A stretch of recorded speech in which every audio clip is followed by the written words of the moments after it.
It was the happiest dog in the world. Every day, it enjoyed its sister's endless love and affection. But ever since it died, its sister completely fell into darkness, becoming the villainess people spoke of. Her fiancé heartlessly abandoned her, and her family cut off all contact with her. So the little dog made up its mind to be reincarnated as a human, even if its sister ended up hating it. In this life, it would rely on its own strength to bring back the happy smile on her face. Its name was Coco, and 5 years ago it was just a stray dog commonly seen on the streets. A chance encounter, and the two were drawn to the loneliness in each other.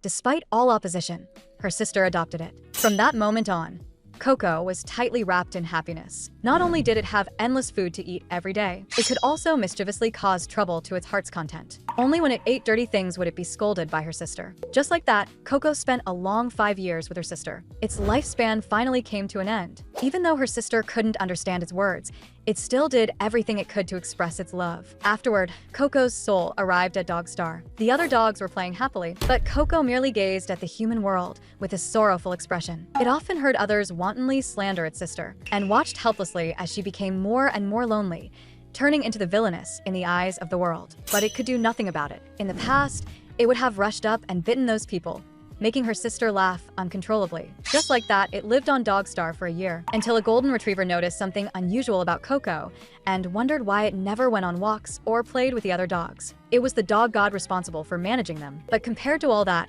Coco only wanted to return to her sister's side. So it came up with an idea, hoping the dog god could help it reincarnate as a human. It wanted to become her sister's daughter. The dog god immediately refused. First of all, the human Coco mentioned wasn't even pregnant, and besides, it strongly discouraged dogs from reincarnating as humans, because dogs living in the human world have a very hard life, and humans sometimes commit evil and filthy deeds without hesitation. Coco said it didn't matter, it was a bad dog too, often stealing her sister's snacks and shredding tissues to pieces. The dog god sighed and could only nod in agreement, warning Coco that it must never reveal its true identity on its own, and that it had to return to Dogstar after 5 years to continue living there. Then, in order to keep kind-hearted Coco from being bullied, the dog god granted it 3 abilities. The first was the ability to freely communicate with all animals. The second was the ability to foresee the future, and whenever something related to her sister occurred, it would become even smarter. Thus, Coco slid down the rainbow ladder back to the human world. Its appearance and soul both transformed into that of a human. When it opened its eyes again, Coco had already returned to the Aldos Duke's residence, the very place where it had once lived with her sister. Coco curiously examined its body. Not only had its tail disappeared, but its hands had become much more dexterous. Now, even digging at the ground had become extremely fast. As memories of the original body flooded in, Coco realized that this body was also named Coco, originally living in the countryside, now adopted by the Duke, and 5 years old this year.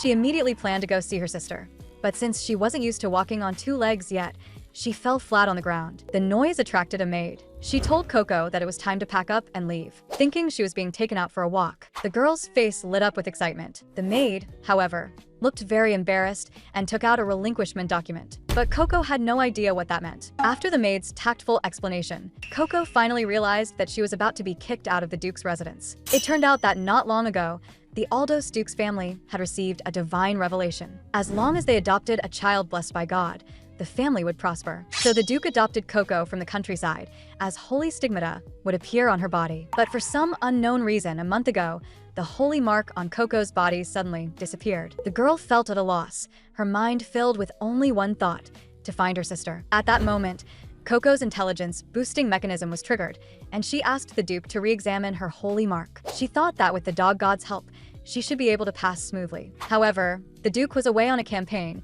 and would not return for another month. But thanks to this misfortune in disguise, Coco's expulsion order was temporarily put on hold. Since that was the case, Coco decided to go see her sister first. When she mentioned the name Chloe, the maid looked troubled. With Coco's status, it would be very difficult to meet a direct blood relative unless she accomplished some kind of great merit. However, Coco misheard great merit as big ball and secretly slipped off to the stables alone. She and her sister used to play ball on the grass here. Following the scent of a ball, Coco walked all the way into the stable, where she saw 2 adults frowning as they discussed the condition of a sick horse. The horse, named Thunder, for some unknown reason had not eaten or drunk anything for several consecutive days. The blue-haired one was a veterinarian named Patricia.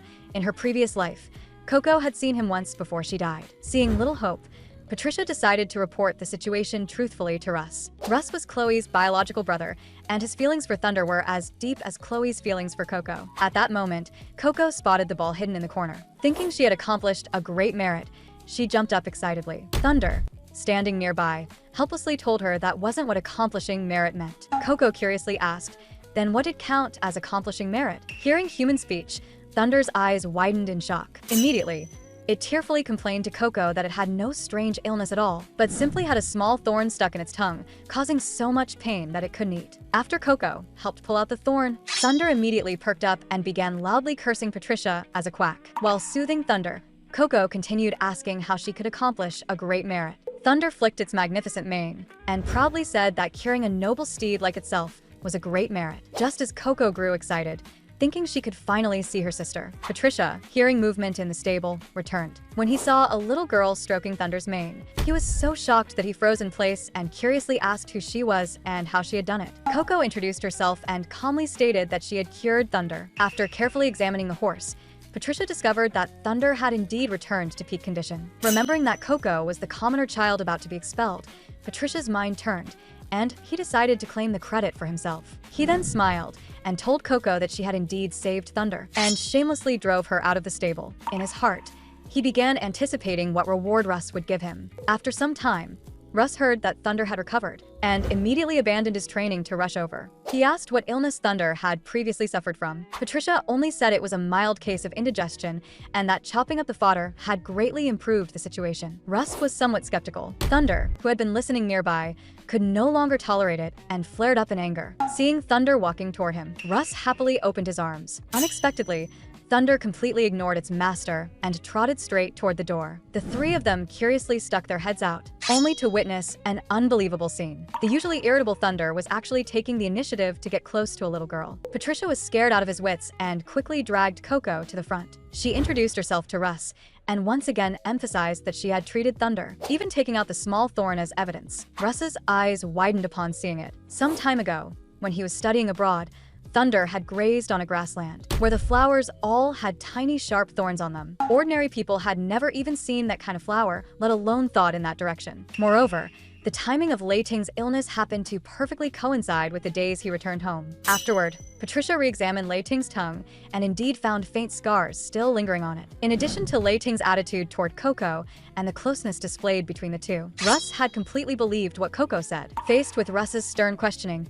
Patricia immediately dropped to her knees, crying and begging for forgiveness, arguing that she only wanted to gain Lord Russ's approval. Seeing this, Coco felt a bit of sympathy, but she knew very well that if she wanted to see her sister, she first had to become a bad dog. Only then did Russ suddenly remember Coco and turned to ask Patricia about her identity. Patricia explained that Coco was the youngest daughter in the family. This shocked Russ so much that he was left stunned, his face flushing red, thinking that his old father still had such vigor at his age. Only after Patricia reminded him did he recall that she was the child adopted some time ago. Coco, however, shook her head in denial, saying she was not a child of this family, because she had no holy mark and would soon be driven out, then asked Russ whether she had already rendered great merit. Thinking that Coco wanted to continue staying in the Duke's residence, Russ regretfully said he did not have that much authority. Unexpectedly, Coco said she only wanted to see Chloe. For a moment, Russ thought he had misheard and could not believe that such a tiny child wanted to see that dangerous woman. Chloe was his younger sister and the so-called evil witch in the eyes of the world,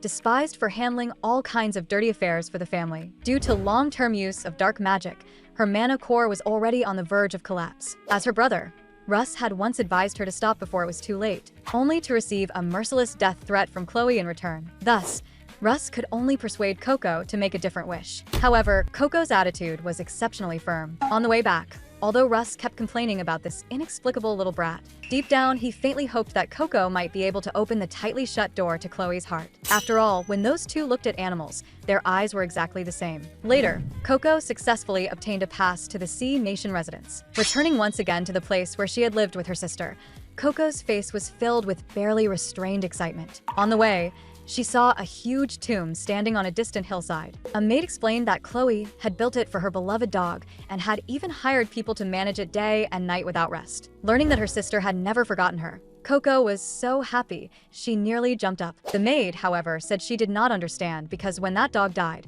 It was said to have already been 15 years old. Clearly an old dog. Coco protested pitifully that it should have been a puppy. Before they knew it, the two had arrived at the entrance of the residence. The maid explained that she could only escort the young miss this far and could not accompany her inside because Chloe's residence was closed off and only a very small number of those granted permission could enter. After bidding the maid farewell, Coco happily pushed open the gate. A haughty maid immediately blocked her path and demanded to know Coco's identity and background. Coco obediently handed over the pass. After examining it, the other party reluctantly stated that Lady Chloe was currently meeting guests. Coco did not mind at all. She was willing to wait as long as it took. Every time her sister went out, she would wait at the door, and as soon as her sister returned, she would hug her warmly just like before. With this in mind, Coco waited quietly in the reception room, but as time passed minute by minute, her sister never appeared. Finally, Coco decided not to sit and wait any longer and resolved to find her sister herself. Meanwhile, in the reception room on the second floor, Chloe was meeting with her younger sister Teresa, smiling brightly like a true saintess. The sight drew endless exclamations of admiration from the maids. Though they served Chloe, they still spoke ill of her without restraint behind her back. In this world, humans were divided into two categories, the gifted and ordinary people. Those blessed by the gods were called the gifted, and they made up less than 1% of the empire. So every nation cherished their existence greatly. Teresa was an even rarer light attribute ability user, although her ability was merely purification, far from true healing. However, since no one of this generation had awakened healing powers, Teresa was held in extremely high esteem and nominated as a candidate for Saintess. Yet Chloe knew Teresa's true nature best. She spread rumors about her everywhere outside, and at home constantly put on an act of purifying her, all for the sake of gaining their father's approval. Chloe let out a cold laugh and bluntly stated that if she wanted to obtain the right of inheritance, rather than tormenting her here, she should go do something truly worthwhile. Exposed face to face, Teresa flew into a rage, her face turning red. She was the daughter brought into the household after her mother, Lucretia, remarried the Duke, and bloodline was her only disadvantage. Considering the maids standing behind her, Teresa forcibly suppressed her anger, then simply dropped her disguise and revealed her true expression. Even if that were the case, so what? At least I'm not like you, sister, hiding away for a whole year over a dog and doing something so utterly foolish. Hearing Coco insulted like this, Chloe finally could not endure it any longer, and dark magic capable of causing immense damage began to gather in her palm. Teresa was startled, unable to believe that Chloe dared to use her power so casually at home. In response, Chloe merely gave a cold smile. Even if I truly lose control, don't I still have you to purify me? Or is it that you simply can't? Afraid that the truth of her inability to purify Chloe would be exposed, Teresa had no choice but to yield and hurriedly took her leave. After she left, Chloe suddenly became so weak that she nearly collapsed to the ground, even coughing up bright red blood.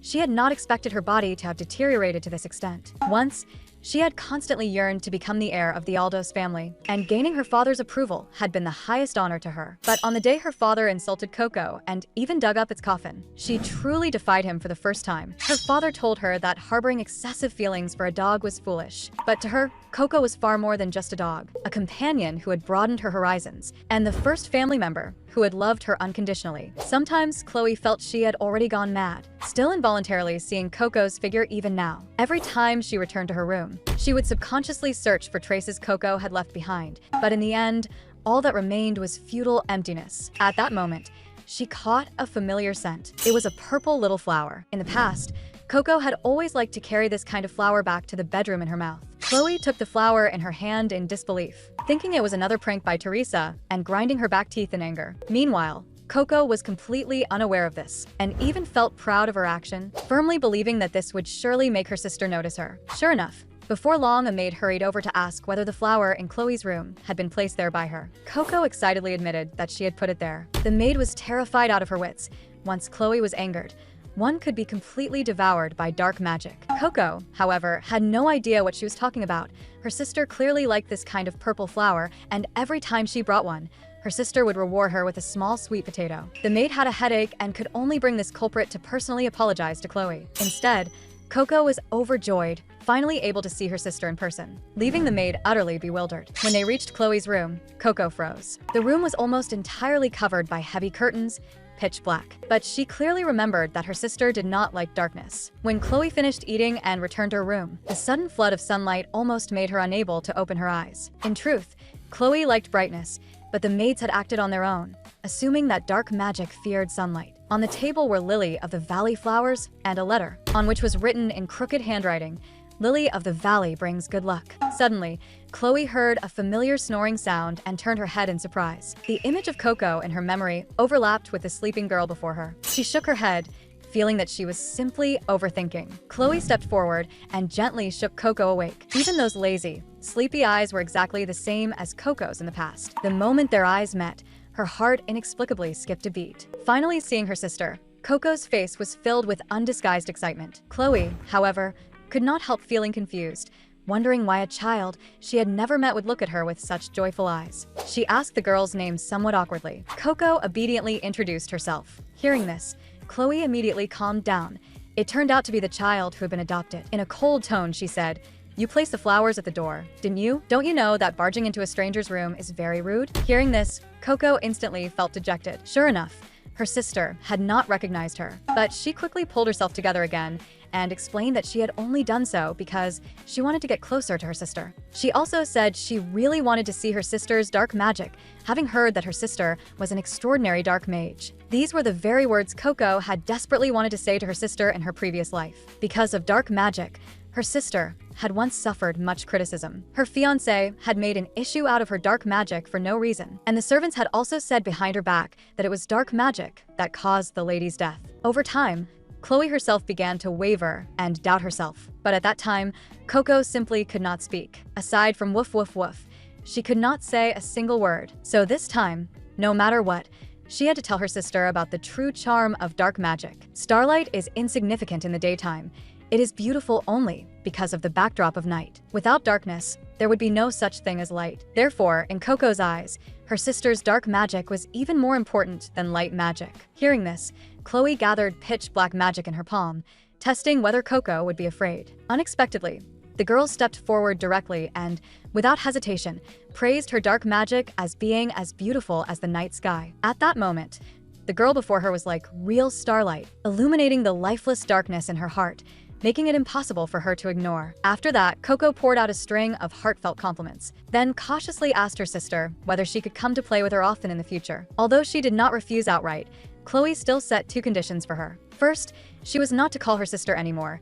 Even if she were formally adopted by their family, the only family member Chloe truly acknowledged was one person. Second, even if she came to the mansion, she was not to disturb her casually. Coco returned to her room in disappointment. In the past, as a stray dog, she had long been used to cold, hard floors. But that night, she felt as if gusts of cold wind were pouring into her heart. Yet Coco was not crushed by it. The next day, she put on a beautiful dress, intending to continue raising her sister's affection toward her. Unexpectedly, at that moment, a group of mice suddenly scurried out, the one in the lead wearing a small crown and exuding an arrogant air. It introduced itself as the Mouse King, saying that it had originally lived in the High Kingdom's mansion with its clan. This time, it had come under the orders of the dog gods specifically to find her. It turned out that it had come to tell Coco how to use foreseeing the future. The moment Coco heard this, she became excited. Perhaps she could not only find a way to avoid being driven out of the house, but also figure out how to improve her relationship with her sister. However, the Mouse King solemnly reminded her that this time, she could only see a future related to her sister, and that she had only one chance, so she must use it cautiously. Coco patted her chest and assured it to rest easy. When it came to matters concerning her sister, she would never make a mistake. Afterward, she slowly closed her eyes as instructed by the Mouse King. But what she saw was her sister's almost hopeless future. Her sister not only suffered bullying from her stepmother Lucretia and Teresa, but was also falsely accused of murdering Grand Duke Libera, who had come to the ducal estate to recuperate. Yet her sister never defended herself. Although Coco desperately tried to protect her, every step she took was in vain. In the end, her sister was expelled from the family and even met a tragic death. Such a miserable ending caused Coco to shed tears involuntarily, but she quickly wiped away her tears and pulled herself together again. Because during the process of foreseeing the future, she heard words of encouragement from her dog friends. At the same time, she firmly believed that she could change her sister's fate. After listening to her account, the Mouse King also realized that perhaps they should take action sooner, as it had heard that the master of the mansion planned to seal the place off for a period of time. Those maids had long since isolated her sister, and were even brazenly lining their own pockets. Coco was furious upon hearing this. No wonder her sister's clothes had looked dirty and old yesterday. For now, She could not make a move against the Duchess and Teresa, so she decided to first teach those arrogant maids a proper lesson. The moment anything involved her sister, Coco's eyes immediately lit up, and she eagerly began discussing countermeasures with the Mouse King. In the future she had seen, the maids had hidden a ledger of embezzlement, and as long as they could find that book, they could drive them all out of the mansion. As she spoke, Coco generously offered 2 large pieces of cheese as payment, asking the Mouse King to help. Thus, Coco and the Mouse King officially formed a partnership. Meanwhile, Chloe was dining at the table. Though it was called dining, the plate was filled with food that had already spoiled and gone moldy. Chloe did not mind, after all, because her dark magic had gone out of control many times. She had long since completely lost her sense of taste. Counting the days, it was almost Coco's death anniversary, and Chloe suddenly felt life becoming extremely dull. Unexpectedly, at that moment, Coco poked her head in and barged inside. Ignoring the maid's attempts to stop her, she handed Chloe a heavily worn toy. Chloe's heart trembled when she saw it. It was one of Coco's favorite toys when she was alive, and she had never been able to find where it had been put away. Then Coco told Chloe that there was also a bone-shaped toy, but it had been carried off by mice some time ago. As she spoke, she asked Chloe to allow her to stay here for one night. She was very good at catching mice and could help retrieve the toy. After hearing this, Chloe felt a bit of a headache. Yet her curiosity was stirred. After all, it was one of Coco's favorite toys in life. Perhaps she could truly find some traces of the past that had been overlooked. In the end, Chloe reluctantly nodded and agreed to let Coco stay for one night. Afterward, she saw Coco act as if she had returned to her own home, rummaging boldly through drawers and cabinets, even complaining that the steak on the table smelled too bad, and casually pulling open the tightly closed curtains. Every move she made left Chloe secretly astonished. At night, following the route planned by the Mouse King, Coco quietly slipped into the basement. The maids were brazenly showing off the gold and silver they had obtained by skimming off food expenses. Coco was so angry her teeth itched, but for her sister's sake, she could only temporarily suppress her fury. Finally, she climbed to the warehouse the Mouse King had mentioned, and inside discovered the embezzlement ledger that had been hidden away. Coco carefully stuffed it into her pocket, but at that moment, several maids pushed the door open and walked in. Hearing the footsteps drawing closer and closer, Coco grew so nervous that she held her breath. In the end, however, she was discovered by one of the maids. The woman roughly grabbed her, then slammed her heavily onto the cold floor, coldly demanding to know what she was sneaking around for. If she did not confess honestly, she would have the Duchess drive her out of the house on the spot. Coco forced down her fear and looked up at her directly, pulling out the bone toy she had prepared in advance and explaining that she had come to help Lady Chloe find something. The other party thought she was talking nonsense. Just as she raised her hand to strike, Chloe suddenly appeared at the doorway with a lamp, coldly asking what the maids were doing gathered there. Seeing Chloe, Coco immediately felt reassured. Before taking action that night, she had deliberately informed her sister in advance. Not only had Chloe permitted her to move freely within the mansion, she had also promised that as long as Coco loudly shouted bone toy, no matter where she was, she would come. Afterward, Coco solemnly presented the bone toy to her sister. The moment she touched the toy, Chloe vaguely sensed a strange power. Then Coco took out the embezzlement ledger and said that she had also happened to find a very suspicious book. This was irrefutable evidence that could drive those vicious maids out. After Coco was sent back to her room, Chloe's voice instantly grew several degrees colder,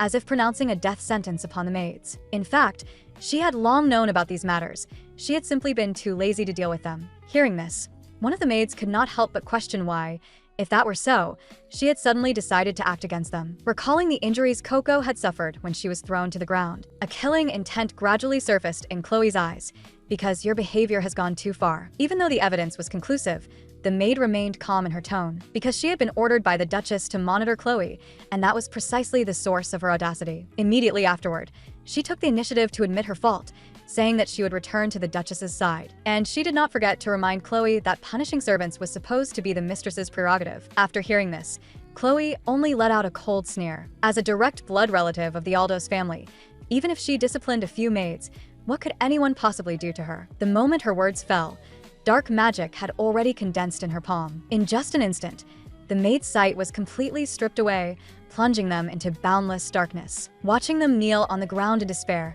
wailing as their bodies twisted under the torment of hallucinations, there was not a trace of pity in Chloe's heart as she coldly declared, "This was the punishment for disrespecting me. If you can endure until dawn, I may consider sparing your lives." After leaving the basement, Chloe felt a long-lost sense of relief. Just as she was thinking that perhaps it was time to replace the maids with a new batch, her body suddenly went weak, and she nearly stumbled and fell in the corridor. This was the side effect of overusing dark magic, delusions. Whenever it happened, she would involuntarily see false visions of happiness. That was why Chloe would repeatedly fall into darkness without hesitation, yet at the same time, the backlash of magic would leave her body in unbearable agony. But after a while, the intense pain miraculously disappeared. Chloe found it hard to believe, completely unable to understand why the side effects had ended so quickly this time. Meanwhile, Coco was still waiting for her sister to return, and a knight from the ducal residence advised her to get some sleep first. He then took out a delicately crafted small bottle, explaining that it was a reward Lord Chloe had asked him to give to Coco. Soon, the bruises and wounds on Coco's body healed rapidly, and she beamed with joy, feeling that even if her sister could not recognize her, it did not matter because she was still the same as before, the person who could not bear to see others hurt and who was as gentle as sunshine. At the same time, she believed that one day she would once again hear her sister personally say, "In this world, the one I like most is Coco." Early the next morning, Russ heard from a maid that Coco had stayed at the Sea Nation residence all night and had not returned, and he could not help feeling uneasy. The moment he thought that Chloe might do something inhumane to Coco, he immediately rushed toward the residence in a panic. Unexpectedly, as soon as he arrived outside, he saw Coco curled up asleep at the front gate. Thinking of his beloved horse Thunder's fondness for Coco, and the fact that the child had once saved her, he planned to greet his sister and then take Coco back to his own residence to look after her. But when he pushed the door open, he found that all the maids seemed to have been replaced, each of them no longer as lazy as before. The house was also much cleaner and brighter than in the past. He settled Coco on the sofa, and while waiting for Chloe to come over, he propped up his chin and carefully observed her sleeping face, so soft and adorable that he could not resist the urge to tease her. At that moment, Coco suddenly woke up. Her eyes, like purple gemstones, scanned the surroundings but did not find her sister. So she turned to ask Russ if he had brought her inside. Russ half-jokingly retorted, "What? Were you kicked out and still planning to cling to the doorway?" As he spoke, he invited Coco to work for him as Thunder's exclusive veterinarian, promising to prepare lots of snacks and toys for her. At that moment, Chloe finally appeared, coldly warning Russ not to talk nonsense to a child, as she had never driven Coco away. When she heard that Coco had slept at the door, Chloe looked bewildered, for she had clearly arranged a room in advance. Only then did Coco explain somewhat guiltily that she had seen the glass reflecting a sparkling light and could not resist going out to take a look, and the sunlight felt so comfortable that she accidentally fell asleep. After hearing this, Chloe's lips unconsciously curled up, her face full of indulgent affection. Russ, standing nearby, stared in shock with his eyes wide open. It seemed that not only had the residence been bathed in bright sunlight, but even Chloe's state of mind had changed accordingly, as if she had returned to how she was before her magic spiraled out of control. The facts proved that letting Coco approach Chloe had been the right decision. Seeing Chloe start to shoo him away, Russ finally remembered the important matter, reminding her to be extra cautious during this period because not long ago, the tiger spirit beast brought by Grand Duke Libera had escaped from its cage. Upon hearing the term spirit beast, Coco curiously asked what that was. Russ immediately assumed the posture of an expert giving a lecture. Spirit beasts were powerful creatures blessed by the gods, possessing special abilities and capable of forming contracted bonds with humans. Ordinary small animals like Coco and Thunder were merely common beasts. Above spirit beasts, there were even rarer divine beasts, but those existed only in the ancient legends of the Empire. Although there was a generous bounty for capturing the tiger spirit beast, no one had dared to act so far. But once father returned, before he could finish, Chloe coldly interrupted.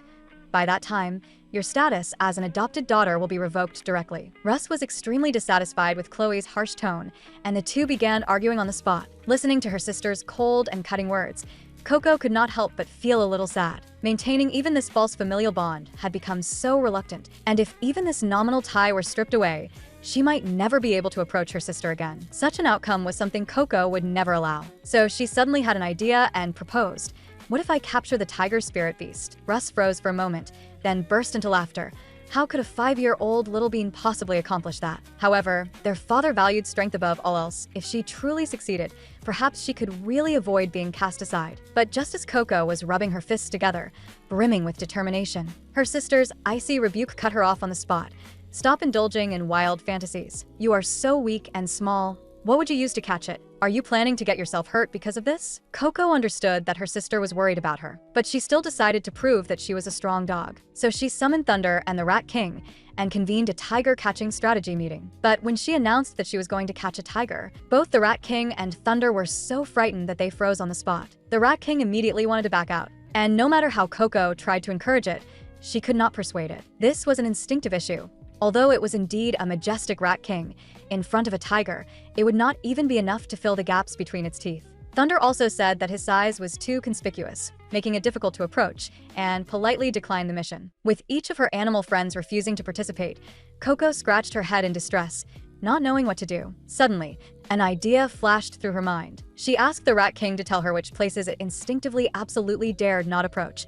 Perhaps the tiger was hiding there. Afterward, Coco simply treated the Rat King as a warning detector. Any place where the Rat King felt relaxed and comfortable was immediately ruled out, and instead she headed straight toward the directions that made it tremble all over and break out in cold sweat. Before she knew it, Coco arrived near the granary. The Rat King in her hand trembled as it warned her never to get any closer. The next second, a tiger's roar that seemed to tear through the air suddenly exploded. The Rat King was so frightened that it fainted on the spot. After carefully placing it into her bag, Coco understood that this was where the tiger was hiding. But no matter how she looked around and searched carefully, she still could not find any trace of the tiger. No matter how long she called out, the tiger never showed itself. Coco felt a little discouraged. If this continued, she really would be driven out of the ducal residence. At that moment, she noticed something strange. A patch of lawn before her was unusually still.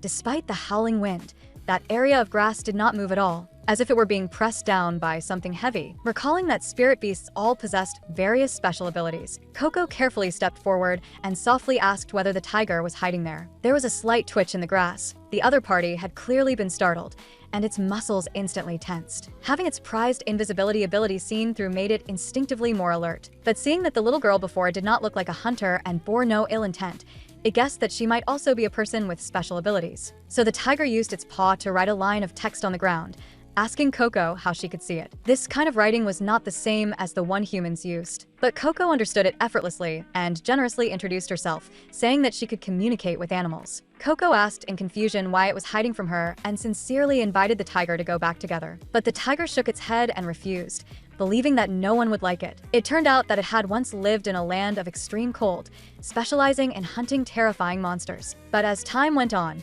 not only did humans not dare approach it, even other spirit beasts kept their distance. Back then, only one human boy had ever reached out a helping hand to it. After hearing the tiger's desolate and painful past, Coco quietly changed her mind. Originally, she had wanted to capture the tiger as a trophy for her sister, but now she wanted even more to become its friend. Hearing this, the tiger's heart trembled, and it took the initiative to dispel its invisibility before her, revealing its massive form. Coco gave a radiant smile and fearlessly extended her hand toward it. At the critical moment, however, the tiger hesitated once again, involuntarily recalling the promise it had made with that boy years ago, and then hurriedly concealed its form again, vanishing without a trace. Coco was completely baffled, unable to understand what the tiger truly wanted. Its eyes had clearly been filled with a longing to draw near, so why wouldn't it go with her? Just then, Chloe found her and asked whether she was still fixated on catching the tiger. Coco immediately denied it guiltily, her poor acting exposed on the spot. Chloe ordered Coco to obediently return to her room and wait. Coco pouted in dissatisfaction,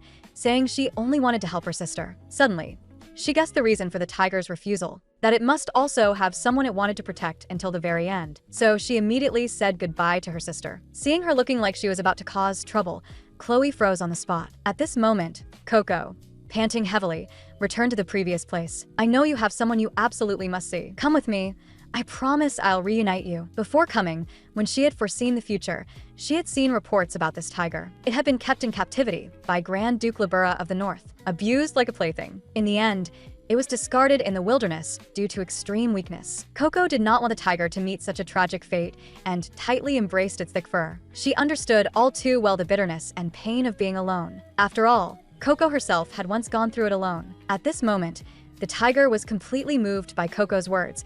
It was also the first time in its life that it had felt the warmth of a human's body. Afterward, Coco gathered everyone in the ducal residence. She solemnly announced that she had successfully captured the tiger's spirit beast alive. As she spoke, she gestured for everyone to look at the empty air beside her. Russ and were utterly confused, thinking Coco was playing a prank on them. But immediately afterward, a docile tiger truly appeared at Coco's side. Everyone was shocked upon seeing it, so the tiger's special ability was invisibility. Even Chloe could hardly believe it and pressed Coco on how she had done it. Coco then explained the whole sequence of events. Next, she candidly admitted that she possessed the ability to communicate with animals. Upon hearing this, Russ instantly stood up in excitement. After all, this was clearly a power that existed only in legend. At the same time, he was also delighted that Coco would be able to remain in the ducal residence. Coco was overjoyed as well, thinking that this way Chloe would acknowledge her as her sister. But the other's attitude remained cold, merely stating that further observation was needed. Compared to that, what she cared about more was Coco's true identity. Coco froze on the spot. She was Coco. In the past, her sister would surely have excitedly hugged her and showered her with praise. But this was still a good thing, because as long as she received the Duke's reward, she could move one step closer to her sister. At this moment, however, Russ suddenly looked worried. He reminded Coco that the Duke was not an easy man to deal with. Meanwhile, at Duke Aldos's military camp, the Duke was once again berating his subordinates. He was growing increasingly dissatisfied with the younger generation. They could not even manage to build one ship a month. Just then, a subordinate came to report the news of the captured tiger spirit beast. The one who had captured it was the Duke's blessed child. The Duke could not help feeling somewhat surprised. He distinctly remembered that the child was about to be abandoned. Since he did not know whether Coco truly possessed special powers, the Duke decided to keep her for observation for a while, ordering that she be given a certain reward. A few days later, Teresa attended a social gathering of noble ladies. Her failure to purify Chloe had already aroused suspicion and criticism among the crowd, but through her skillful handling of the situation, she redirected all the conflict toward Chloe, who had shut herself indoors. Just then, news of Coco taming the tiger spirit beast suddenly spread, and it was said that the Duke was rushing back to the residence overnight upon hearing it. Everyone's attention was instantly diverted. Having her position as the center of attention forcibly taken away, Teresa's expression darkened at once. It was said that Coco and Chloe were close, and Teresa worried that her father might begin to care about Chloe because of this. But soon another piece of news made her smile again. The spirit beast was reportedly in extremely poor condition and already on the verge of death. Its claws were covered with black spots. This was a fatal illness, known as the omen of the black lion. It was said that any spirit beast infected with it would die quickly. Coco held the spirit tiger and cried with tears streaming down her face.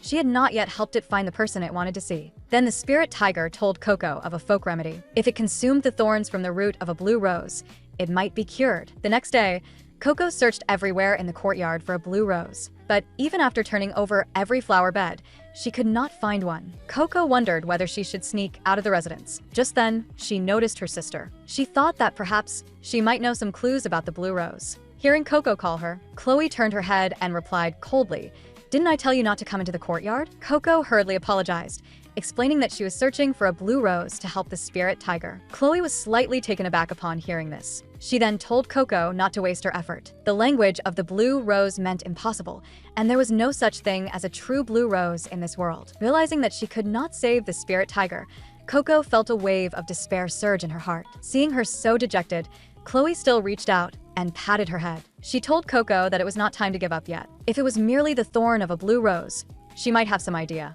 Upon hearing this, Coco instantly broke into a smile through her tears, happily dancing with excitement. The girl's innocence made Chloe reveal a faint smile as well. Chloe then led Coco to a flower bed. It was filled with hydrangeas in full bloom. Chloe explained that people often interpreted the stamens of blue hydrangeas as the thorns of a blue rose, a poetic metaphor. Coco happily praised Chloe as a genius. This caused Chloe to fall into memory. In fact, all of this was thanks to Coco. She was referring to the Coco she loved most. In the past, Coco often played in this courtyard. She had also loved the flowers here, running around every morning. That was why Chloe had unconsciously wanted to learn about them, and to keep this courtyard exactly as it had been. And the reason Chloe did not want Coco casually entering the courtyard was that she did not want to see her trampling the lawn and erasing the traces left by the former Coco. Realizing that she had made her sister sad, Coco lowered her head in sorrow. She cautiously asked her sister whether she truly longed to see Coco again. Not only did she want to see her, she wanted to hug her,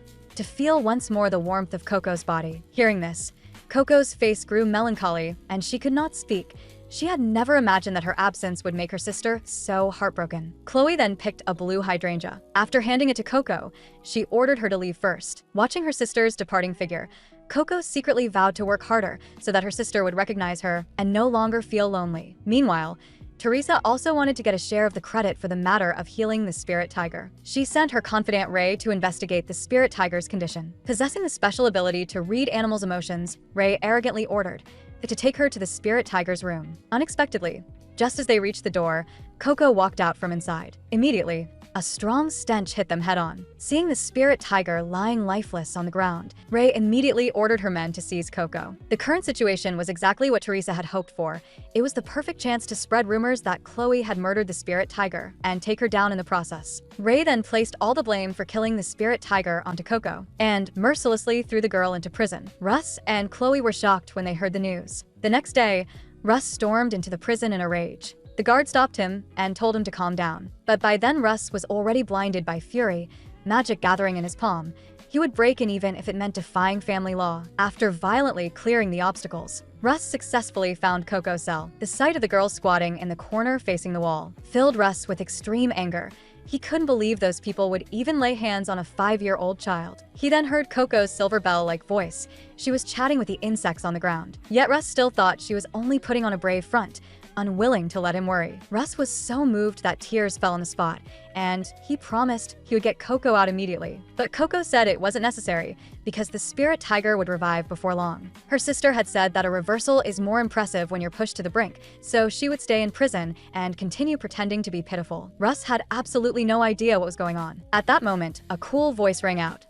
"Russ, didn't I warn you not to cause trouble again?" Seeing Chloe appear there, Coco immediately panicked. She knew that although her sister was a mage who could wield darkness, she was actually very afraid of pitch-black environments. When she was young, in order to train her to adapt to dark magic, the family tutor had imprisoned Chloe in a damp basement for an entire week. Since then, whenever she stepped into a dark domain not created by herself, her body would tremble uncontrollably. And seeing that Coco was still worrying about her even while in prison, Chloe couldn't help but recall how Coco had once comforted her. Suppressing her fear, she asked Coco whether she had truly not killed the spirit tiger. After hearing Coco promise that the spirit tiger would revive in 2 days, Chloe silently noted the timing. She then asked whether Coco felt cold staying there and said she could bring a blanket if needed. Coco beamed with joy at those words. Having Lady Chloe dispel the darkness and care about her was already enough. Chloe then told Russ to step back. She cast a dark spell that blasted the prison gate open with a thunderous explosion. Afterward, the servants moved in sofas and laid carpets,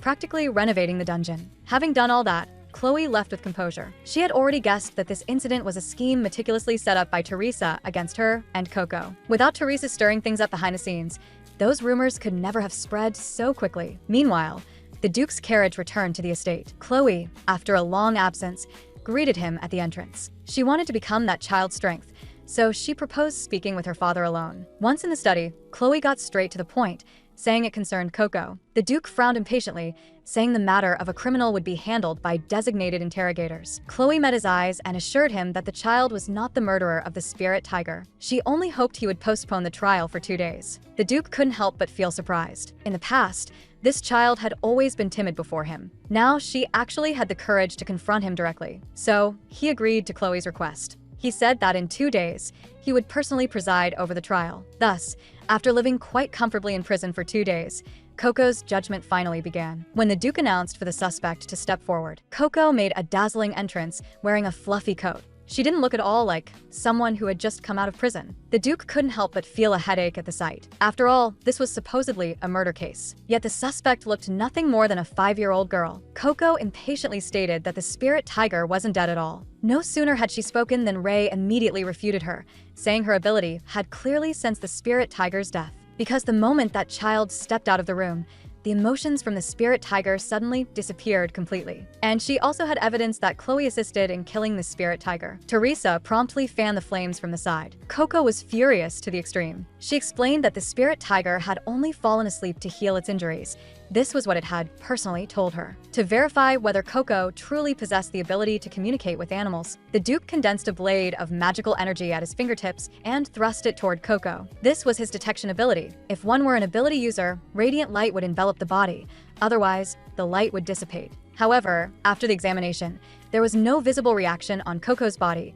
She appeared to be a standard non-ability user. Rei couldn't help but let out a mocking laugh. Little did she know, the Duke was standing there in shock, because in his eyes, Coco's body was surrounded by a rainbow radiance visible only to him, something he had never seen before. Coco shouted that the test result must be wrong. Teresa angrily rebuked her for being rude, but she was immediately silenced by the Duke. He bent down and asked Coco when the spirit tiger would awaken. Chloe checked the time. It had been exactly 2 days. Sure enough, in the next second, a spirit tiger burst into the courtroom. It immediately went to Coco's side. Anyone could see that they had reached a state of mutual understanding. Under Teresa's shocked gaze, Chloe slowly walked to Coco's side and declared that it was time to change the defendant. Sensing things were going badly, Teresa immediately began shifting the blame. She not only blamed Ray for failing to conduct a careful investigation, but also denied any involvement in spreading rumors or imprisoning Coco. As she spoke, she hypocritically voiced her injustice on Coco's behalf. Seeing that Teresa had completely abandoned her, Ray could only kneel and beg the Duke for forgiveness. The Duke didn't even spare her a glance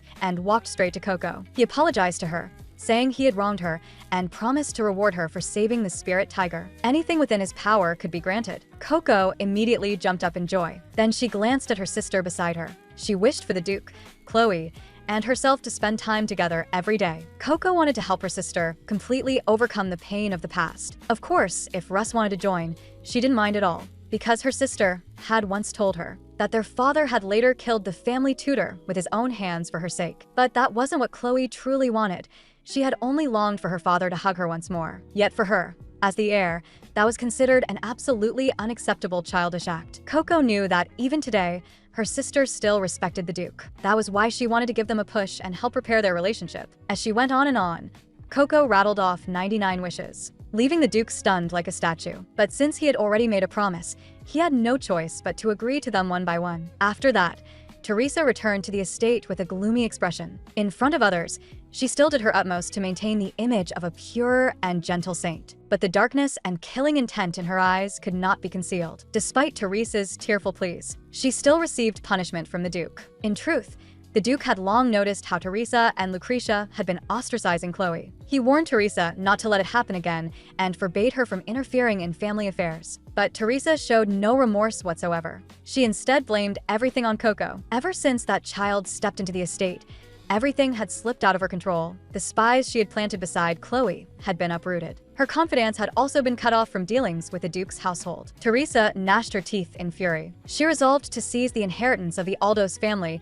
by any means necessary. The next morning, an unprecedented family dinner began. The table was laden with exquisite delicacies. Without waiting for the Duke to speak, Coco had already picked up a sweet potato and started chomp, watching her eat with such relish. The Duke couldn't help recalling the times he had dined with Chloe. Although she was no longer as clingy as she had been in childhood, this kind of atmosphere wasn't bad at all. So he announced that until the sacred relic from the temple arrived, everyone would dine together every day. Russ worried that his father still intended to drive Coco away. The Duke shot him a glare and asked when he had ever said such a thing. He had merely seen Coco's rainbow radiance and wanted to reconfirm things more cautiously. Coco reassured everyone that she would definitely pass the trial smoothly. Whenever he spoke with Coco, the Duke wore a smile on his face. But when facing Russ, he immediately returned to a cold look of disdain. Suddenly, Coco noticed that her sister seemed to curl her lips slightly without realizing it. Thinking that her plan had finally worked, Coco felt overjoyed. At that moment, the Duke ordered them not to approach the northern annex recently. A distinguished guest of Grand Duke Libera was temporarily staying there. It turned out he had instructed Teresa to treat his younger brother Caligo's illness. Coco immediately thought of something. In the future, Caligo would meet his death at the Duke's residence. And this incident would also become the fuse that led Teresa to kill her sister. Coco swore in her heart that she would definitely stop that wicked woman's schemes. Afterward, Coco secretly slipped to the northern annex. As she was pondering how to bypass the guards and sneak in, a murderous-looking boy suddenly appeared in front of her. Coco froze on the spot. Could this arrogant boy before her be Caligo? She scrambled up from the ground in a panic and asked why he was here. Unexpectedly, he immediately called her an ugly freak and told her not to talk to him so casually. Coco was furious. She was clearly an adorable puppy. The boy grew impatient and told her to get lost quickly. Just as Coco was about to teach this rude guy a lesson, she suddenly noticed the panic-stricken look on Caligo's face. He gripped a wooden sword tightly in his hand, as if clutching his lifeline. He looked like a stray cat covered in wounds. Coco leaned closer and sniffed, not sensing any malice from him. Coco immediately realized that the harsh words the boy had spoken were merely armor to protect himself, a bluff to put on a tough front. After being driven away several times by Caligo, Coco went to her animal friends for advice. Caligo had said that if she didn't want to die because of him, she should leave as soon as possible. At first, she thought he was just in a bad mood, but his repeated overreactions made her sense that something was wrong. That level of wariness was just like when she had been wandering alone in the past. Back then, it was only thanks to her friend's help that Coco had managed to grit her teeth and endure. So Coco asked the Mouse King to check whether there were any suspicious people around Caligo. The payment was still 3 pieces of cheese. As she spoke, she handed the Mouse King a crystal ball. It was a reward Coco had asked the Duke for, capable of recording images. As for Thunder and Spirit Tiger, they were responsible for gathering all kinds of information about Caligo. Thus, the Operation Save Caligo officially began. Meanwhile, in the Northern Annex, Teresa arrived under orders to treat Caligo. Originally, Teresa had intended to use this opportunity to regain her father's favor. Perhaps she could even, as her mother had said, become the Grand Duchess of Libera in one fell swoop. After all, it was said that Grand Duke Libera doted greatly on his younger brother. When the time came, even asking him for hundreds of billions of gold coins would not be out of the question. However, Caligo suffered from mana rampage syndrome, the same type of illness as Chloe's loss of control. So Teresa likewise had no ability to cure it at its root. She merely activated the power of light and began putting on a show of treatment. In an instant, a holy glow radiated around Caligo. The onlookers immediately began flattering and praising her. The next second, Caligo's symptoms flared up again. Caligo's wet nurse anxiously asked about the situation, but Teresa had no idea herself and could only smile and assure that he will gradually improve from here on. Then, amid the crowd's praise, Teresa drifted away gracefully. After she left, the wet nurse, who had just been full of worry and concern, fed Caligo mouthful after mouthful of a strange green potion. Muttering to herself, she said that now even the Grand Duke saw him as a burden, and only by continuing to rely on her could he recover his health. You are like a bomb that could explode at any moment. Apart from those I personally select, no one is allowed to approach you. Afterward, the Mouse King hurriedly ran to report the information to Coco, but the footage captured by the crystal ball was completely blurry. Fortunately, the sound could still be heard clearly. The Mouse King was rendered speechless. He had no choice but to enlarge the image for Coco, and just then the scene in the crystal ball reached its climax. Coco not only discovered that Teresa's treatment was useless, but also realized the real reason why Caligo had been distancing himself from her. It turned out everything was because he had believed the wet nurse's instigation, and the green liquid the wet nurse had given him to drink. Spirit Tiger told her it was the juice of a certain fruit that had the effect of disturbing a person's mind. Caligo was already mentally weakened due to his illness. Now, with this green potion added, it likely wouldn't be long before he completely lost control and went berserk. Thinking of this, Coco immediately prepared to tell Caligo the news. Since birth, Caligo had been afflicted with illness, and it had grown more severe as he aged. Finally, one day, rumors spread through the estate that he did not have long to live. The servants all wondered why the Grand Duke bothered to care for such a useless person. More and more people grew weary and gradually distanced themselves from him. Even as piercing pain constantly eroded his body, Caligo persisted in living, hoping that one day he could be of some help to his brother. But just a few days ago, his brother had suddenly set off to the north to subjugate monsters and entrusted him to Duke Aldos. He promised that as long as Caligo obediently received treatment, he would return in 100 days. Caligo clearly knew it was a lie, yet he still nodded with tears in his eyes, because deep down, he still believed that his revered brother would not abandon him and that a knight's promise was as weighty as a mountain. Just as Caligo was trying to persuade himself to keep holding on, Coco suddenly appeared and crashed headfirst into the window. Faced with Caligo's scolding, Coco smiled and said she had something important to tell him. Ignoring Caligo's attempts to stop her, she directly flipped through the window and jumped into the room. Remembering the wet nurse's warning, Caligo immediately shouted for Coco to leave at once. However, Coco pretended not to hear and began rummaging around the room. When Coco suddenly squatted down and stopped moving, Caligo thought he had spoken too harshly. But Coco merely smiled and said she didn't mind at all because she had already found what she needed. After saying that, she told Caligo to wait obediently for her to save him. She also reminded him not to care about the wet nurse's words anymore. You are not a burden at all. And as for those medicines, he must not drink any of them again. Hearing footsteps approaching outside the door, Coco leapt out of the window in one bound. Before leaving, she promised Caligo that she would definitely come back. The girl's words left Caligo unable to calm down for a long time. Glancing back at Caligo inside the room, Coco made a firm vow in her heart to rescue him from his desperate situation. During this operation, Coco successfully stole the potion. It was all thanks to the mice scouting the location in advance. So Coco generously gave them plenty of rewards. Afterward, Coco began racking her brains for the next countermeasure. Although she could directly expose the wet nurse and stop Teresa's treatment, thereby delaying the illness, that would ultimately only treat the symptoms, not the root cause. Suddenly, she recalled a fleeting clue from a future fragment. Grand Duke Libera had made many efforts to quell the rampage, and among them was the mention of a certain ancient magic corresponding to Caligo's shadow magic. But Coco had no information whatsoever about ancient magic. The Mouse King advised Coco to give up as soon as possible. As the saying goes, by day, words are heard by sparrows. By night, words are heard by mice. Even it had never heard of any ancient magic. Coco's eyes lit up. In that case, she would go ask the little birds and get a clear answer. That night, Caligo asked his nurse if he could go out for a walk. Before coming here, his brother had promised that he could go outside. He thought that perhaps if he went out, he might have a chance to see that girl again. But the nurse immediately refused on the grounds of his health. She held Caligo tightly and said that Grand Duke Libera surely would not want to see him harm his body again, and that he must remember he was the family's only stain. So no matter how bored or frustrated he felt, he absolutely could not act willfully. Caligo agreed with the nurse from the bottom of his heart and could only obediently lie back in bed. His brother was a powerful magic swordsman, battle-hardened, while he, let alone joining a war, could not even step outside. Caligo quietly took out the fairy tale book hidden beside his pillow. The book told the story of a puppy princess defeating an evil witch and rescuing a kitten knight who had been cursed. Caligo hoped that one day he too could be like the knight in the story and completely free himself from his suffering. Early the next morning, Coco and Russ went out to the street together to buy things. Russ praised Coco for being amazing, actually managing to get father to allow her to go out. It turned out that during breakfast, Coco had suddenly proposed going to the city for a stroll. When the Duke asked her for the reason, Coco was so nervous she couldn't speak. And after a long while, she finally squeezed out a clumsy excuse.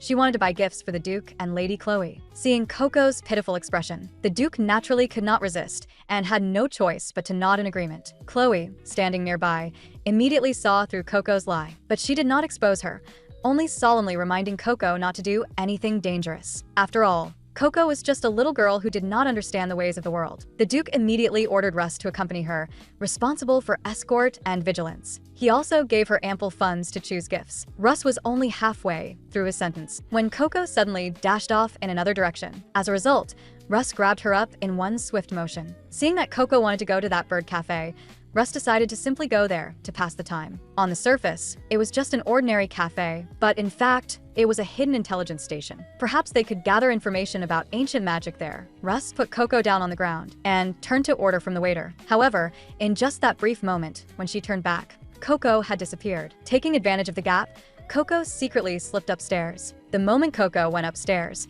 she was completely stunned. She saw dozens of birds perched on wooden stands in a room. Among them were even her old friends from her days of wandering. Coco excitedly greeted the little birds. Unexpectedly, it immediately aroused their vigilance and attacks. Coco shouted that she had come to commission them for help. Then she took out a snake-shaped doll from her bag. It was a token belonging to Chocolate, the leader of the stray dogs. When driving away the maid, Coco had also asked the Rat King to find it. Upon seeing the token, the little blue bird had no choice but to believe her identity. Afterward, Coco explained the whole story. It was an ancient magical item capable of suppressing the rampage of supernatural powers that she was searching for. Fortunately, the little blue bird knew that it was a ring called Melody of St. Philip, but the item was extremely dangerous. Coco pleaded for its help. "Didn't you promise to lend a hand to friends in need?" Hearing this, the little blue bird was shaken. It agreed to help Coco investigate the information. After Coco left, the other birds were very puzzled. Hadn't their leader always deeply hated humans? It turned out that Coco had spoken of the true reason why the little blue bird founded the intelligence organization. Once, when it had been attacked by humans and was on the brink of death, it was a little white dog who saved it with a wondrous power. Later they became friends and made a vow to lend a helping hand to friends in need. Now that someone had come in the name of its benefactor to ask for help, of course it would not refuse. Moreover, this child came from the Aldos Duke's residence. It could take this opportunity to do them a favor and, at the same time, investigate the true cause of its friend's death. After returning home, Coco was immediately greeted by her sister's scolding. "I heard you suddenly disappeared. What happened?" Coco quickly apologized to her sister. She only defended herself by saying she had not done anything dangerous. Seeing this, Chloe did not press further, only reminding Coco to go check on the spirit tiger. Coco anxiously ran back to her room, where it had already diagnosed the spirit tiger. He did not know what was going on either. Although the spirit tiger was clearly very healthy, signs of black corrosion had appeared. Coco worried that something else might happen to the spirit tiger next. At that moment, she noticed that the spirit tiger was pacing back and forth in the room, looking very uneasy. Coco suddenly thought of something, so she asked her sister and to leave temporarily and spoke with the spirit tiger alone. The spirit tiger told Coco that its body was involuntarily drawn to move northward. Russ had said before that spirit beasts instinctively wanted to get close to the one they were imprinted on. So Coco pressed the spirit tiger for that person's physical characteristics. The more she listened, the more alarmed she became. All the clues pointed directly to Caligo. Walking out of the room, Coco went straight to Chloe. She hoped her sister could help her. Looking at her eyes filled with confidence, Chloe immediately agreed indulgently. The next day, Chloe and Coco went to the northern annex to play ball. Although Coco truly wanted to play with her sister, in reality, this was a plan to save Caligo. Early that morning, she had already obtained the ancient magical item from the little birds. She had also heard from the Duke that today was Teresa's final treatment. Now, as long as she handed the ring to Caligo and told her sister everything, the problem could be solved. However, because it had been so long since she had played with her sister, Coco inevitably became a bit too excited. Just as she was about to completely forget her real purpose, the wicked woman Teresa suddenly appeared, her eyes still full of arrogance. She immediately began belittling Chloe. Why is sister here? Could it be that you came to secretly learn how I treat Caligo? Coco was so angry her hair practically stood on end. She smiled and interrupted Teresa, saying that the Duke had given her a ball and allowed her and her sister to play here. Sure enough, Teresa's expression changed instantly upon hearing this. She hadn't expected this little thing to have unknowingly grown so close to the Duke. Sensing the hostility, Chloe shielded Coco behind her and told her not to mind those words. Some people just like to be self-righteous, thinking the whole world revolves around them. Teresa put on a hypocritical look. Sister, I was only worried about you. Even if I misunderstood, there's no need to speak so harshly. As she spoke, she walked past Chloe. Once I cure Caligo, I will help you too. Anyway, as long as she finished treating Caligo today, the immense fortune would all fall into her hands. Not only would she marry Grand Duke Libera, but even the position of Saintess would be within easy reach. Compared to her, Chloe was nothing more than a useless person about to lose her powers. After Teresa left, Coco tugged at her sister's skirt, hoping she would not be angered by those words. Hearing her sister say she had not taken them to heart at all, Coco finally breathed a sigh of relief. Meanwhile, inside the treatment room, Teresa had completely lost her sanity under the lure of profit. She completely disregarded Caligo's physical condition and poured all the power of light into his body without restraint. After finishing the treatment, she was so weak she nearly fell. But just as she thought she could finally gain both fame and fortune, Caligo suddenly coughed up a large mouthful of blood. She froze on the spot. In disbelief, she shouted that she would continue the treatment. However, Caligo was already on the verge of a supernatural rampage. Seeing black mist rising around him, Teresa no longer cared about the position of Saintess and ran for her life. She even conveniently shifted the blame onto Chloe and Caligo, claiming that her treatment had been perfect and that it was Caligo who refused it and inexplicably went berserk. Watching the people around him all avoid him one by one, Caligo's heart completely turned cold. But at that moment, Coco suddenly pushed past the crowd and ran toward him. At that instant, Coco's appearance was like the first ray of dawn piercing through despair. At the very moment Caligo was about to lose control of his magic, Coco rushed toward him from the crowd without the slightest hesitation. Only then did Caligo truly understand what Coco meant when she said she would come to save him. For someone accustomed to empty promises, this was sincerity he had never heard before. At this point, he was even more unwilling to drag Coco into hell with him. After he forcefully pushed Coco away, endless shadows surged out from his own shadow. But instead of fleeing, Coco charged toward Caligo again, without regard for her own safety. The next moment, the two of them were completely swallowed by the tidal wave of shadows. Seeing this scene outside, Teresa panicked. If not handled in time, the supernatural rampage would generate a separate dimension. Once the rampager's power was exhausted, the separate dimension would burn everyone inside to ashes and completely annihilate them. Having caused such a catastrophe, Teresa desperately suppressed the trembling at the corners of her mouth. Just then, Chloe came to ask about Coco's whereabouts. Teresa simply shifted all the blame onto the scapegoat. After all, Coco and Caligo would both be forever annihilated within the separate dimension. It's all because that child suddenly rushed out and caused Caligo to lose control. As she spoke, she deliberately put on a sorrowful expression. Upon learning that Coco was in mortal danger, Chloe's heart instantly sank to the bottom. Meanwhile, within the separate dimension, Caligo, shrouded in abyss-like darkness, had completely given up on himself. Unexpectedly, his gaze suddenly fell upon the unconscious Coco beside him. While desperately trying to wake Coco, he scolded her as a fool for recklessly rushing in to die with him. As he spoke,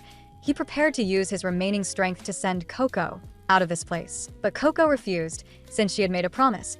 She would definitely keep it. Then, She slipped an ancient magical artifact onto Caligo's hand. "Promise me that after we leave here, you'll become even happier." As soon as the ring was put on, Caligo felt the surging, turbulent magic within him gradually calm down. Coco smiled and told him that the ring was imbued with ancient magic that could suppress rampages. Although Caligo was filled with doubts, what shocked him even more at this moment was this almost fairy tale-like turn of events. Coco asked Caligo if they could leave now, but unexpectedly, the crisis had not yet been resolved. It turned out that during his rampage, Caligo had used his own power to forcibly compress the size of the alternate space. Even at such a desperate moment, Coco remained confident and reassured him not to worry. At this time, the Duke rushed over in haste after receiving news about Coco. Teresa immediately stepped forward and burst into tears. It's all because that child suddenly barged in. In order to give the Grand Duke Libera's family an explanation, perhaps returning the blessed child's corpse to them might slightly make up for the loss. Not only was Chloe furious upon hearing this,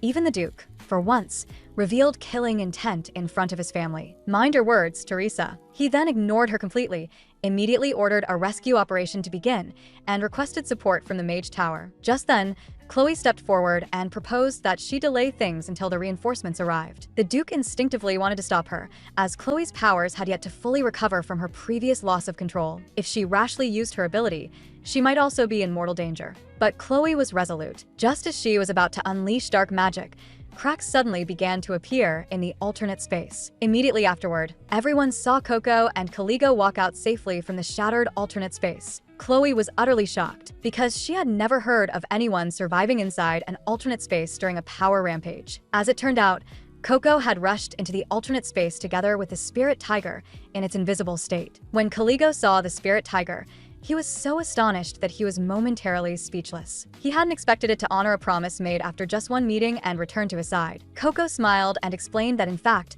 the spirit tiger had completed the imprint the very first moment it met Caligo. It was just that Caligo hadn't accepted it in time back then. Now he only needed to complete the contract to restore his magic and become even stronger. Deeply moved, Caligo gently stroked the spirit tiger's head and murmured softly, "After we leave here, I will give you a name." Caligo's words were both a promise and a declaration, signifying that from this day forward, the spirit tiger would become a part of his life. Just like that, the man and the tiger completed the imprint within the alternate space. With his power restored, Caligo held Coco's hand, and with a crisp sound, the alternate space shattered in response, and the two of them, along with the tiger, returned to reality. The Duke anxiously asked Coco what exactly had happened just now. Coco smiled and explained that after the spirit tiger and Caligo completed the imprint, they had rescued her as well. Then Coco pointed at Teresa, stating that there was another reason behind Caligo's loss of control. It was this woman who kept forcing him to undergo the wrong treatment. Teresa was just about to argue in her defense, but Caligo himself spoke up as a witness. In front of everyone, he completely tore apart the lie that Teresa, as a saint candidate, possessed no healing power whatsoever. Seeing the surrounding people begin to whisper and show doubt, Teresa turned in panic to the Duke for help, but he showed no mercy. "Didn't you just say that it was Coco who caused Caligo to lose control? Why have you changed your story now? Your words are baseless. How am I supposed to believe you? Caligo's rampage this time is clearly inseparable from you, but in consideration of the contributions you have once made to the family, you will be escorted to the Bastille Annex and confined there for reflection." Hearing this, Teresa instantly collapsed to the ground. As she tried to explain that she had meant to do it and saw that the Duke ignored her, she began screaming hysterically, "I am a saint candidate just because I'm an adopted daughter. Are you going to abandon me like this?" The Duke cut her off with a sharp shout. "You push the blame for nearly causing Caligo's death onto others. What right do you have to call yourself innocent? It is only because you are my daughter that I am sentencing you merely to confinement." After saying that, he ordered someone to drag Teresa away from the ground. Seeing the wicked woman finally punished, Coco immediately felt much more relieved. At this moment, Caligo suddenly called for Coco to leave with him. Coco was utterly confused upon hearing this and clung tightly to Chloe, refusing to let go. Now that the matter had come to an end, all she wanted was to stay by her sister's side. Their gazes met in midair. Seeing Chloe's calm and composed expression, Caligo felt somewhat annoyed, yet helpless. After bidding Coco farewell, he left together with the spirit tiger. Now only Coco and her sister remained. Thinking about how much she had done to save her sister, Coco couldn't help but look forward to how her sister would reward her. Yet her sister's tone remained as cold as ever. She questioned why Coco would do such a thing, Even a 1-year-old child would know not to approach someone in a rampage. Why don't you cherish yourself like that? Do you really want others' recognition that badly? Tears instantly blurred Coco's vision. Her sister had no idea of the real reason she did these things. Just when she thought her sister was about to distance herself again, her sister's hand gently brushed her cheek. Her eyes were filled with heartache. "Look, you're hurt here, aren't you?" Just when she thought she would be pushed away again, her sister's fingertips gently stroked her cheek. When she looked up, she met Chloe's tender, heartbroken gaze. "Promise me you won't do things that make people worry anymore, okay?" Only then did Coco finally understand. Her sister had never truly hated her, whether it was being bullied by the maids, being falsely accused of killing the spirit tiger and thrown into prison, or being caught up in Caligo's rampage. Every time she fell into danger, her sister would rush toward her without hesitation. At that moment, Coco suddenly felt a warm and blazing glimmer of light. It was exactly the same light that had appeared when she gave her sister the bone toy before. Coco guessed that this might have something to do with her sister opening her heart, so she made a resolution in her heart. She would strive to make this power shine like the morning glow, so that her sister would truly recognize the present her. Meanwhile, Caligo and the spirit tiger were slowly building their bond. Thanks to Coco, they were able to reunite this time. Unable to distinguish whether the emotions surging within him were gratitude or something else, Caligo decided to first give the spirit tiger a name. Since the contract was completed, Caligo could now understand the words written by the spirit tiger. He named the spirit tiger Amigos, which in ancient language meant close friend. At this moment, two lonely souls had finally found solace in each other. But just then, the wet nurse rushed in a flurry. Without the slightest regard for Caligo's feelings, she loudly called for a doctor. While soothing the irritable Amigos, Caligo explained that although the wet nurse's presence was indeed an eyesore, after his parents passed away, she had been the only one willing to approach him and raise him. So Caligo intended to give her one last chance. After a thorough examination by the doctor, Caligo's symptoms of losing control had completely disappeared. Now it was nothing more than minor issues such as physical weakness. Upon hearing this, the wet nurse immediately put on a tearful, moved expression, as if she were genuinely happy for Caligo's recovery. The maids and the doctor, seeing this, all praised the deep bond between the wet nurse and Caligo, saying they were just like a real mother and son. But as soon as they left, the wet nurse immediately dropped her disguise, took out a potion she had long prepared, and forced Caligo to drink it. But this time, Caligo directly refused her. It was the first time the wet nurse had ever seen such a cold look in Caligo's eyes. Facing her questioning, Caligo merely brought up something from his childhood. He said he had always been curious why the villains in fairy tales did such excessive things. Knowing full well that it would cause others pain, why did they neither apologize nor beg for forgiveness? What exactly was it that made them unable to stop their evil deeds? Startled by Caligo's sharp gaze, the wet nurse could only place the medicine bottle on the table, hurriedly reminding him to remember to take the medicine before fleeing in a panic. The next day, the tribunal regarding Caligo's rampage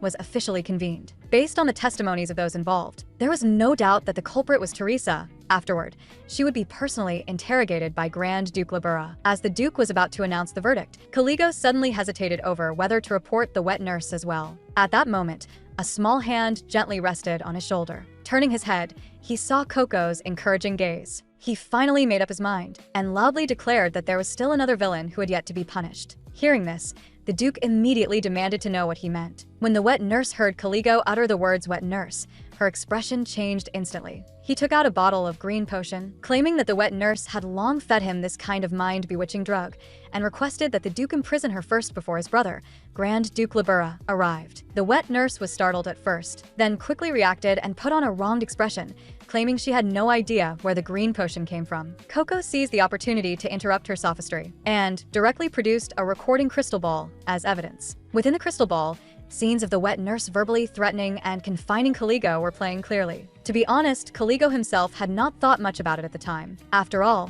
since his parents' deaths, the wet nurse had always meticulously taken care of him. Thanks to Coco, he was able to turn back before it was too late. He finally realized that instead of obsessing over why bad people do bad things, it was better to devote his energy to understanding the kindness of good people. The wet nurse immediately panicked. She had just tried to lower her voice and plead with Caligo. The Duke at the side, however, could no longer stand watching. He directly ordered his subordinates to imprison the wet nurse according to Caligo's request. After punishing the wet nurse, Coco switched the crystal ball to another scene. Then she skipped over to complain to the Duke, saying that there was another person who had to be punished. Inside the crystal ball, Teresa not only ignored the warnings and insisted on treating the severely injured Caligo, but also shamelessly declared that if anything went wrong, she would push all the responsibility onto Chloe. After all, No one in the ducal residence truly took her seriously. Hearing this, the Duke gritted his teeth in anger. On the spot, he announced that Teresa would be stripped of her status as a saint candidate effective immediately, and she would be sent to a convent, never to leave for the rest of her life. At last, the wicked woman who bullied her sister was driven out of the mansion. Coco excitedly turned her head to observe Chloe's reaction, but she found that Chloe was not as happy as she had imagined. Instead, she looked somewhat lonely. At that moment, the Duke solemnly apologized to Chloe. Thinking about it carefully, he realized that during this period, he had been manipulated by rumors and had never properly listened to his daughter's thoughts. Coco immediately understood. Compared to Teresa's bullying, the one who had truly hurt her sister was actually the Duke's past attitude of indifference. Thinking that the father and daughter must have much to say next, Coco tactfully left, giving them space. Unexpectedly, Caligo suddenly grabbed her hand, looking awkward and shy, saying he was just curious about where Coco was going. He looked like a tsundere little kitten who wanted to cling close but didn't dare approach. Caligo reminded Coco to stay safe and not run around, since Teresa and the wet nurse had just been dealt with, and her sister was finally smiling with satisfaction. Coco's tightly wounded nerves suddenly relaxed, and her head unconsciously leaned against Caligo's shoulder. Early the next morning, Coco had just gotten up. She discovered that her room was piled full of gifts. The maid explained that rumors said Coco had gained the Duke's favor, and people thought she was no longer the collateral branch who would be driven away. So many hurried to send gifts to build a good relationship early. At this time, Caligo also came to visit and said bluntly that if she was surprised by just this much, it was still far too early. He then opened a gift list dozens of meters long for Coco to choose from. He proudly stated that their Grand Ducal family was a famous noble house, and his brother had long promised that if anyone could cure him, he would even be willing to give away the entire world. Coco was still confused after hearing this, while the maid beside her was already overjoyed. After all, every magical artifact of the Grand Ducal family was worth a fortune. Unexpectedly, Coco said she did not want any magical artifacts. Compared to those things, she wanted to play ball right now. Seeing Coco personally extend such an invitation, how could Caligo possibly resist? Afterward, they spent the whole day playing near the northern annex. During this time, Caligo was astonished to find that his magic power had become unprecedentedly stable. He could even freely manipulate shadow magic. Coco was sincerely happy to see this and said that next time, she would introduce Caligo to her friends. Hearing that Coco actually had so many friends, Caligo felt a little unhappy. He also wanted to be friends with Coco. Coco did not think much of it and readily agreed. The two hooked their pinkies and promised to be lifelong friends. At that moment, an uninvited guest interrupted them. Setting aside those gentle eyes and ruby-like red pupils, his appearance was almost identical to Caligo's. Judging from Caligo's reaction, Coco immediately realized that he was indeed his brother, Grand Duke Libera. After a long separation, Caligo excitedly told his brother that he had already recovered. The Grand Duke smiled and stroked his brother's hair. It seemed not only had he recovered, but he had also grown much taller. Hearing this, Caligo once again solemnly expressed his desire to become a knight. This time, Grand Duke Libera did not oppose him. He even promised to give him a sword after returning home. As soon as the brothers' conversation ended, Grand Duke Libera turned his gaze toward Coco at the side. Then, he suddenly picked her up. "You must be the benefactor Coco mentioned in the report, right? You look even younger than I imagined." Unexpectedly, this action immediately made Caligo jealous. With a firm gaze, he stretched out his hands toward his brother. "Give Coco to me." The Grand Duke was slightly stunned, originally thinking Caligo wanted a hug from him. He did not expect that what he truly minded was Coco in his arms. After realizing this, he immediately smiled and refused, saying he still had matters to discuss alone with the benefactor. Although Caligo was furious after hearing this, he was powerless to stop it. Afterward, the two came to the reception room, and Coco sensed a strong aura of curiosity from the Grand Duke. Guessing that Coco's motive for saving Caligo was not so simple, the Grand Duke spoke to her gently, though his words carried warmth. When Coco said she did not need a reward, the Grand Duke feigned sorrow and worry. "I personally promised that I would reward the one who cured Caligo. If this continues, I will become a person who breaks my promises. What should I do?" Hearing this, Coco had no choice but to nod reluctantly in agreement. As soon as she finished speaking, the Grand Duke suddenly produced a list from nowhere and asked Coco to choose. Coco stared at the catalog and pondered for quite a while. Then she selected the one item that attracted her the most. Unexpectedly, this choice caused a trace of panic to appear in the Grand Duke's eyes. It turned out to be the Stone of Eternity, personally crafted by the first head of the Grand Ducal family. It was extremely costly, a rare treasure that could only be exchanged with all of the Grand Ducal family's wealth. Coco felt troubled after hearing this, but she did not want anything else besides this item. At that moment, she had a flash of inspiration and came up with a good idea. Since that was the case, she would take all the wealth of the Grand Ducal family, then use that wealth to exchange for the Stone of Eternity. Such an imaginative answer made the Grand Duke burst into laughter. After the Grand Duke agreed, with a helpless smile, Coco stood on tiptoe and softly asked the Grand Duke for a small favor. Meanwhile, the Aldos Ducal main line was holding a meeting. The Grand Duke's aide was sitting on pins and needles, as Libera's visit this time had been extremely rude. Not only had he failed to inform them in advance, he had even gone to meet the Duke's youngest daughter first. Just as Russ was about to make trouble, Chloe interrupted him in time. She said that although the Grand Duke's actions were somewhat rash, wanting to meet the benefactor first was understandable. Grand Duke Libera was an extremely rare dual ability wielder of creation and swordsmanship. At the same time, he was also someone who could face magical beasts alone,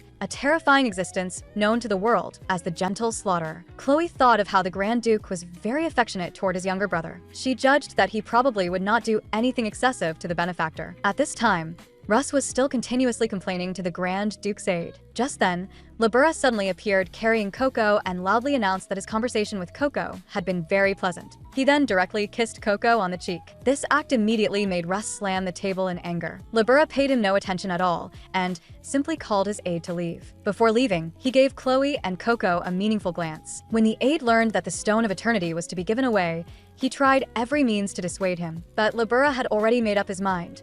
After all, that stone had not served any purpose for hundreds of years. Moreover, he was also very curious why Coco had made such a choice. Afterward, Grand Duke Libera met Chloe alone, and this was precisely Coco's request. She hoped the Grand Duke would give the Stone of Eternity to Sister Chloe and conceal her own name. Grand Duke Libera met Chloe alone in the courtyard. As soon as they met, Chloe bluntly asked his purpose. Grand Duke Libera merely smiled slightly and told her there was no need to be so tense.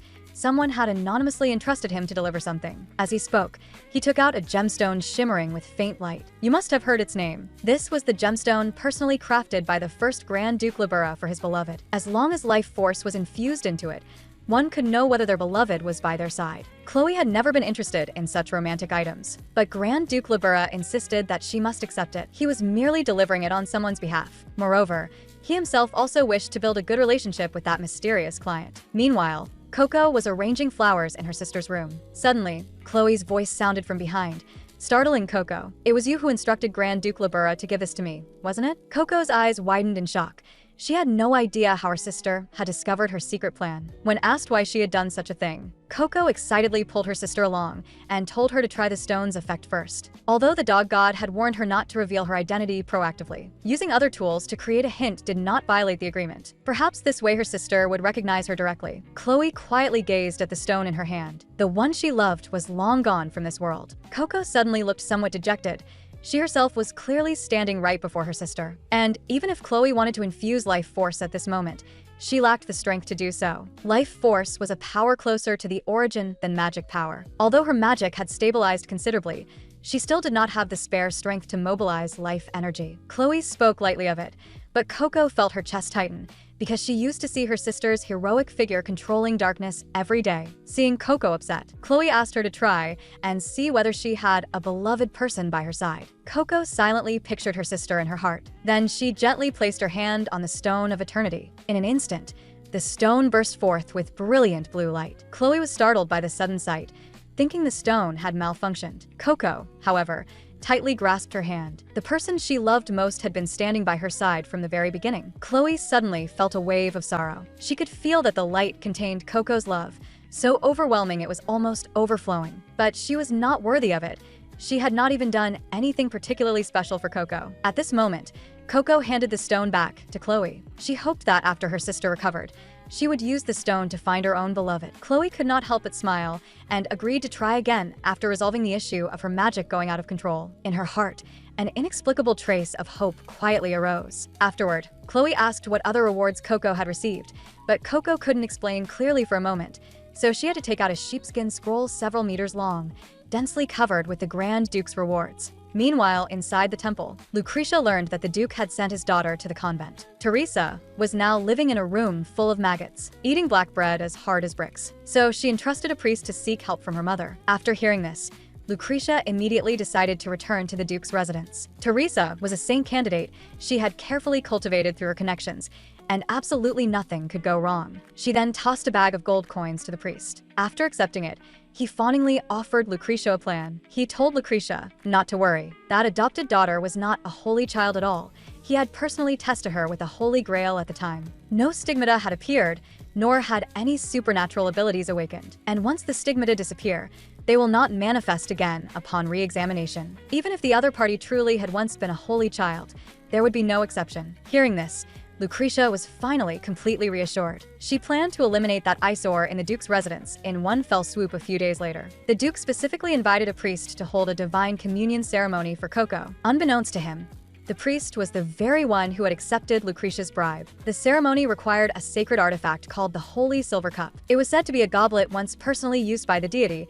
Anyone bearing blessings who touched the holy object would manifest stigmata on their body. Originally, the Duke had planned to hold the ceremony on a more solemn occasion, but Coco insisted on verifying it immediately. After all, becoming true sisters with Chloe as soon as possible was the top priority. However, when Coco held her breath and touched the Holy Grail, after waiting for a long time, no stigmata appeared on Coco's body. Seeing the disappointment on Coco's face, the Duke could only comfort her carefully and tell her not to take it to heart. He then instructed the priest to continue preparing for the ceremony according to the original schedule. The priest nodded in agreement, but firmly memorized their expressions. Afterward, Coco walked gloomily into the courtyard. Caligo appeared suddenly, as if he had planned it all along. Then he sat beside Coco as if nothing had happened and asked her what exactly had occurred. Coco herself couldn't figure it out either.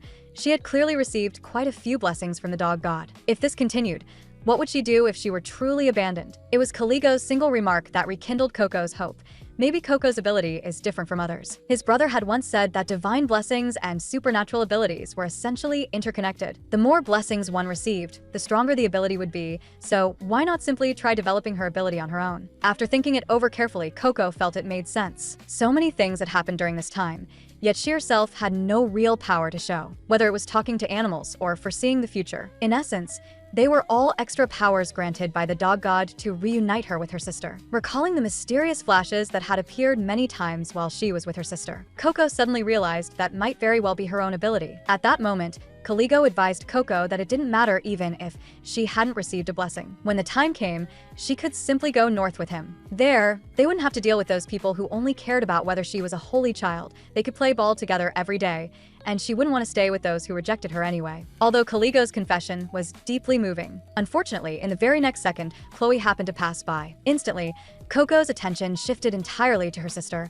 and she hurriedly bid farewell to Caligo. Watching Coco's departing figure, Caligo had already regarded Chloe as his #1 rival. Meanwhile, seeing Coco panting as she followed behind her, Chloe couldn't help asking why she didn't continue playing with her friend. Instead, Coco loudly asked why her sister was avoiding her. This question immediately left Chloe at a loss. In fact, she had heard what Caligo said at the time. Although it was unpleasant, she had no grounds to criticize it. Perhaps letting Coco leave freely was the best choice.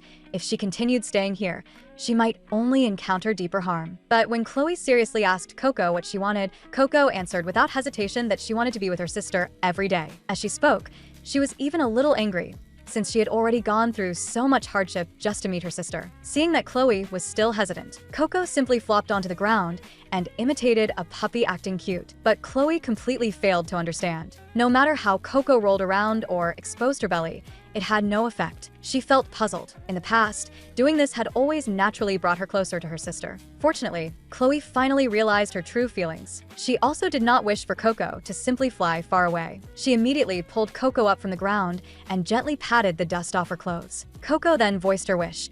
She hoped that in the future, she could call Chloe Big Sister instead of Lady Chloe. Hearing this, Chloe froze. At their first meeting, she had said rather harsh words to Coco. She had never expected the little one to keep it in her heart all this time. Chloe's cheeks instantly flushed red, and she agreed to Coco's overly adorable little request. Even if the test results showed that Coco was not a child blessed by the gods, Chloe was still willing to be her sister. Hearing her sister make the promise in person, Coco's joy nearly overflowed from her eyes. She became even more determined to work hard to grow closer to her sister. Afterward, Chloe and Coco attended the banquet together. Libera and Caligo had already been waiting there for quite some time. Coco excitedly stepped forward to shake hands and greet them. This sudden action immediately left Caligo somewhat flustered, causing Grand Duke Libera to burst into hearty laughter. The surrounding nobles began whispering among themselves upon witnessing the scene. They speculated that the Duke's younger daughter would likely be sent to the Grand Duke's residence to become Caligo's future bride. In their eyes, Coco being abandoned was almost a foregone conclusion. After all, Grand Duke Libera had just gifted the Duke 3 spirit beasts. There was now no place for Coco in the Duke's residence. Noticing Chloe's darkened expression due to the rumors, Grand Duke Libera took the initiative to speak, hoping to ease the atmosphere. He joked with a smile that his younger brother and Coco seemed quite well matched. Chloe assumed he was deliberately provoking her and couldn't help but frown deeply. At that moment, Lucretia interrupted everyone. Immediately afterward, the bribed priest slowly approached, with the Holy Grail in hand. Under Lucretia's instructions, the personnel arrangements for the next day's Divine Communion ceremony had already been organized meticulously. Even if the Duke was dissatisfied, he could find no fault. At this moment, Caligo sensed something unusual. He noticed the priest secretly taking the Holy Grail elsewhere. It was clear he had ulterior motives and intended to hide something. Saying this, the two of them immediately followed quietly. Chloe, nearby, noticed Coco's movements. Out of concern, she had intended to step forward to stop her. Unexpectedly, Grand Duke Libera inexplicably invited her to dance. With so many eyes watching, Chloe was unable to refuse. Meanwhile, Coco and Caligo saw the priest enter a lounge. Caligo then summoned his shadow magic. During this period, he had learned to gather intelligence by manipulating shadows. Through the faint imagery, Caligo noticed that the priest had summoned an alternate space. This was an extremely rare ability, and deep within that alternate space, another Holy Grail stood prominently. Coco immediately realized that the one at the venue was a complete fake. In everyone's understanding, the Holy Grail was a unique sacred artifact. At the same time, it was also the symbol of the temple. Even if Coco failed to manifest stigmata, no one would ever doubt the authenticity of the Holy Grail. At this nearly desperate moment, Caligo proposed a solution. That night, he personally sought out Chloe and asked her to teach him how to control his power, because he had heard that Chloe once served as a lecturer of dark magic at the academy, and his shadow magic belonged to the same system as dark magic. In order to persuade Chloe to agree, Caligo also honestly recounted the entire process of how the priest tampered with the Holy Grail. At the same time, Coco was hiding behind a flower pot, secretly listening. She had thought that upon hearing she was in trouble, her sister would immediately lend a hand. But unexpectedly, Chloe directly refused Caligo's request. To be honest, she did not wish for Coco to become a child of blessing, because if that happened, Coco would be dragged into political turmoil and countless people would covet her powerful abilities. By comparison, being stripped of her inheritance and sent to the Northern Grand Duke's family would be safer. Although she was reluctant, it was far better than becoming a puppet. Hearing this, Coco could no longer hold back and rushed out. She made a scene, declaring that she wanted to stay with her sister. She did not want to go anywhere except by her sister's side. Caligo also spoke up, urging Chloe to at least respect Coco's own choice. Chloe could not help but be stunned. She had never expected Coco to be so persistent about her. After a brief hesitation, she ultimately agreed to guide Caligo. Since Chloe was still in a stage where her powers could go berserk at any time, she could only guide Caligo verbally, allowing him to comprehend the essence of shadow magic on his own. The essence of shadows lay in secrecy. No matter what kind of space,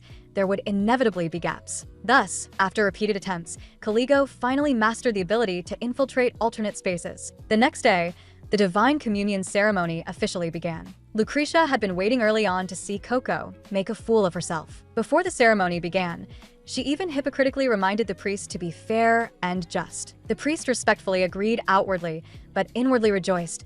Once this was over, he could take the huge sum of money and flee far away. When Coco touched the Holy Grail with her hand, there was indeed no reaction. Just as the priest felt relieved and prepared to announce the result, Coco suddenly smashed the Holy Grail directly onto the ground. This scene startled the Duke and Lucretia on the spot. Immediately afterward, Coco declared righteously that the Holy Grail was a counterfeit. The priest, hearing this, became extremely agitated and immediately accused Coco of blaspheming the sacred object, demanding that she take responsibility for her actions. No sooner had he finished speaking than Chloe, wielding dark energy, stood behind Coco.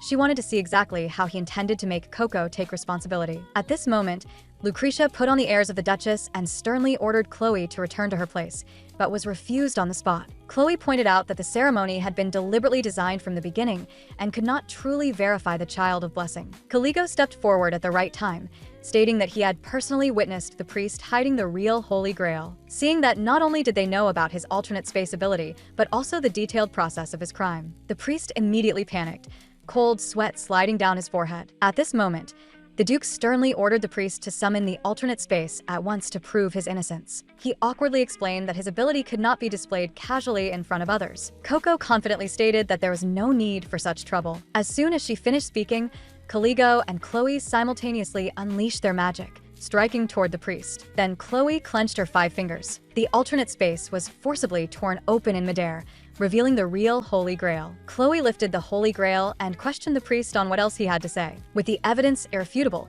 the priest could not squeeze out a single word. The Duke flew into a rage and demanded to know from whom the priest had accepted bribes. Just as the priest was about to speak, Lucretia behind him quietly cast a spell. Immediately afterward, the priest collapsed to the ground in front of everyone. Lucretia calmly explained that someone must have placed a silencing curse on him. After saying this, she ordered the priest to be thrown into prison. After retrieving the real Holy Grail, the Divine Communion ceremony began anew. Coco held her breath and slowly walked toward the Holy Grail. As long as she passed this trial, she could truly become family with her sister. However, at the very moment Coco touched the Holy Grail, a powerful surge of magic poured out from it and instantly swept through her entire body.